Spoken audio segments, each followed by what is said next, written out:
ఉత్పత్తులు నేరుగా విక్రయించుకునే అవకాశం కల్పిస్తూ ఏర్పాటు చేసిన రైతు బజార్లను సద్వినియోగం చేసుకోవాలని డాక్టర్ బిఆర్ అంబేద్కర్ కోనసీమ జిల్లా మార్కెటింగ్ శాఖ ఏడీ విశాలాక్షి అన్నారు. మండల కేంద్రమైన రాయవరం గ్రామంలో స్థానిక రైతు బజార్ కూరగాయల మార్కెట్ వద్ద మార్కెటింగ్ శాఖ ఆధ్వర్యంలో జిల్లా కలెక్టర్ ఆదేశాల మేరకు గ్రామ అభివృద్ది కమిటీ చైర్మన్ ఉండవల్లి రాంబాబు అధ్యక్షతన కూరగాయలు పండించే రైతులతో సమావేశం ఏర్పాటు చేశారు. రైతులకు మేలు కలిగేలా ప్రభుత్వం చర్యలు తీసుకుంటుందని, రైతులు పండించిన పంటలు నేరుగా రైతు బజార్లకు తెచ్చి విక్రయించుకోవచ్చన్నారు. రైతుల సమస్యలు పరిష్కరించడానికి రైతు బజార్లను ప్రభుత్వం ఏర్పాటు చేస్తుందని రామచంద్రంపురం హార్టికల్చరల్ ఆఫీసర్ ఎం అనుష తెలిపారు. ప్రజలకు తక్కువ ధరలో కూరగాయలు అందించడానికి రైతు బజార్లు ఉపయోగపడతాయన్నారు.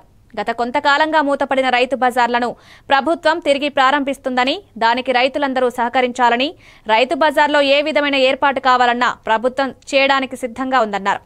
సమావేశానికి వచ్చిన రైతులతో మాట్లాడి సమస్యలను అడిగి తెలుసుకున్నారు.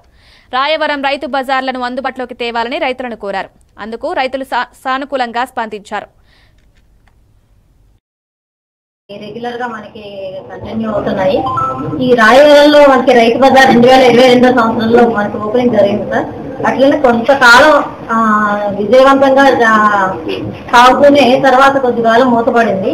ఇప్పుడు రైతులందరూ కూడా మనకి ధరలు బయట గిట్టుబాటు ధరలు రావట్లేదని, అట్లనే కన్జ్యూమర్స్ కూడా మేము బయట కొనుగోలు చేసుకోవడం చాలా కష్టంగా ఉంటుంది. కేజీ దాదాపుగా 70-80 రూపాయల దాకా కొనుక్కుంటున్నాం. కాబట్టి మాకు దీనికన్నా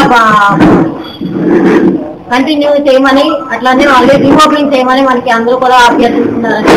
ఇందువల్ల దీని మీద కన్జ్యూమర్స్ కి కూడా మనం అవేర్నెస్ ప్రోగ్రామ్ లో కండక్ట్ చేయడం కోసం ఈ వేళ ఏర్పాటు చేసుకోవడం జరిగింది ఈ సమావేశాన్ని.